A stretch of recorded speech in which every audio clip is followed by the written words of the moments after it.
Hello అండి, అందరూ ఎలా ఉన్నారు? బాగున్నారా? ఈరోజు నేను వినాయకుడికి ప్రసాదం తయారు చేస్తున్నాను. సింపుల్గా ఈజీగా తయారు చేసే ప్రసాదం, హై ప్రోటీన్ రెసిపీ అండ్ ఓయ్ చాలా బాగుంటుంది.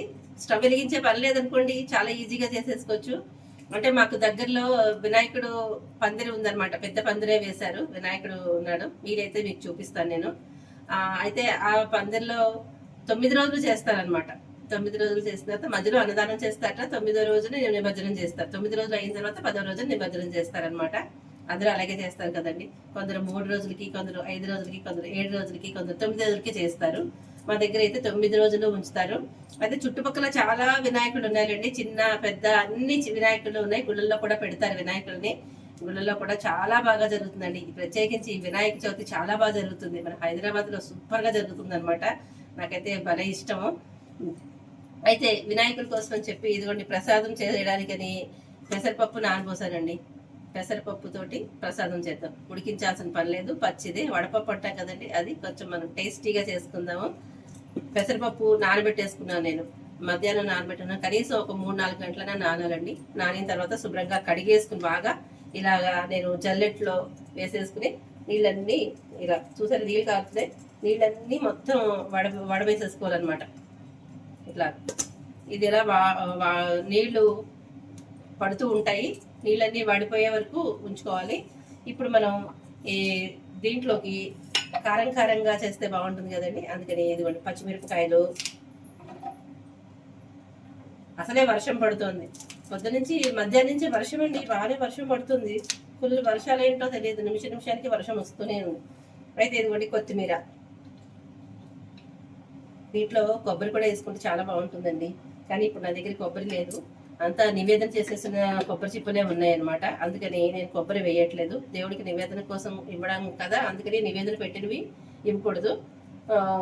కొత్త కొబ్బరికాయ కొన్ని మనం కొట్టి దీంట్లో కలిపితే బాగుంటుంది. ఇప్పుడైతే నా దగ్గర లేదు కాబట్టి నేను ఇవి వేయట్లేదు. ఇది దీంట్లో పెట్టేసుకుంటాను, ఒక్కసారి చాప్ చేసేసుకుంటుంది ఇదంతాను.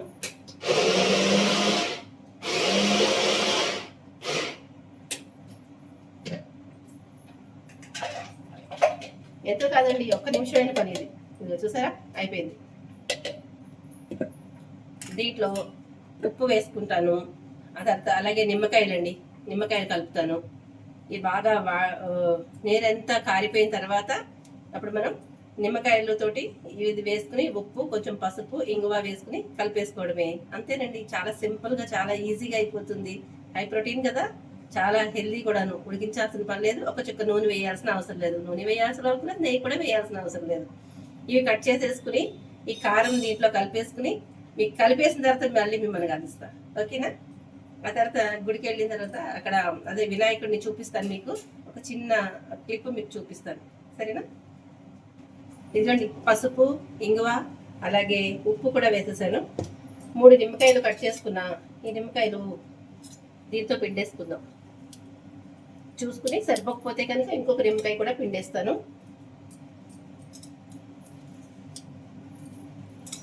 కొన్ని నిమ్మకాయల్లో రసం ఉండట్లేదండి, తోలు మందం ఉన్నవి రసం ఉండవు. తొక్క పలుచగా ఉన్న వాటికి రసం వస్తుంది అనమాట.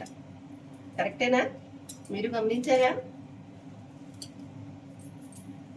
పులుపుల్లగా, కారం కారంగా బాగుంటుంది. వినాయకుడికి మరి రుచిగా పెట్టాలి కదా, పేరు అయింది తినడం మంది.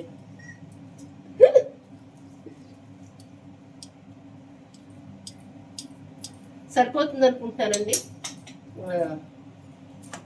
కలిపిద్దాం. ఇందులో మీరు కొంచెం ఎర్రకారం వేసుకోవాలనుకునే వాళ్ళు ఎర్రకారం కూడా వేసుకోవచ్చండి.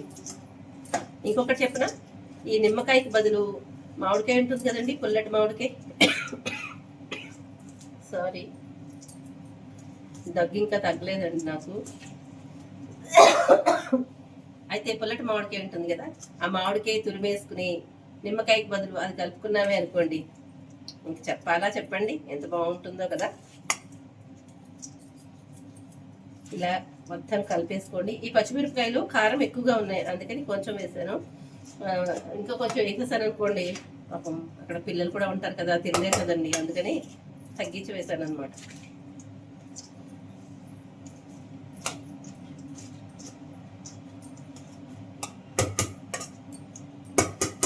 చూసారా కలపడం అయిపోయింది. ఇప్పుడు మనం ఈ దీన్ని ఏం చేద్దామంటే జాగ్రత్తగా చిన్న చిన్నగా కట్ చేసేసుకుని ఇందులో కలిపేసుకోవడమే. కొత్తిమీర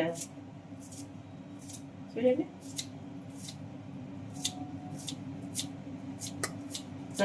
నచ్చితే మీరు వెంటనే లైక్ చేయండి, షేర్ చేయండి, సబ్స్క్రైబ్ చేయండి, ఫాలో చేయండి, మర్చిపోకండి. వెళ్ళే ముందు ఒక లైక్ ఇచ్చేసి వెళ్ళండి ప్లీజ్. ఇదిగోండి చూసారా,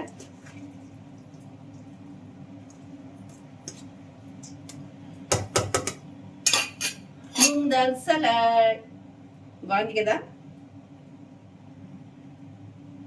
అయితే ఇది నేను ఒక డబ్బాలో పెట్టి పట్టుకెళ్ళి ప్రసాదానికి అక్కడ పందిరిలో ఇచ్చేస్తాను. దీనికోసం అని చెప్పి మా వారి కప్పులు కూడా తెచ్చారు. ఈ కప్పుల్లో పెట్టేసి అందరికీ పంచేస్తాం అనమాట. చూసారా, ఇదండి. ఇదిగోండి ఈ బాక్స్లో పెట్టా, స్మైలీ బాక్స్. వెళ్దాం పందిట్లోకి. వర్షం వస్తుందండి, చూసారా, ఎప్పుడు కూడా వర్షమే వస్తుంది. వర్షంలోనే వెళ్తున్నాం. మరి ప్రసాదం చేసింది ఇవ్వాలి కదా, అందుకని వర్షంలో బయలుదేరి వెళ్తున్నా. ఇలా గొడుగు వేసుకుని నేను మా వారు. ఇదిగోండి మా వినాయకుడు, ఇక్కడ మండపంలో వినాయకుడు చూసారా, బాగుంది కదా.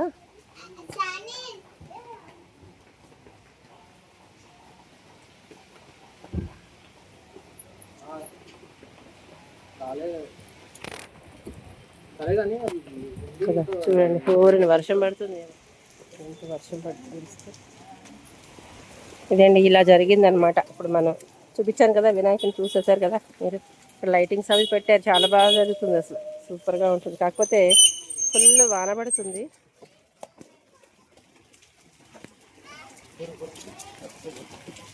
సరే ఉంటాను, టాటా, బాయ్ బాయ్. లైక్ చేయండి, బాయ్.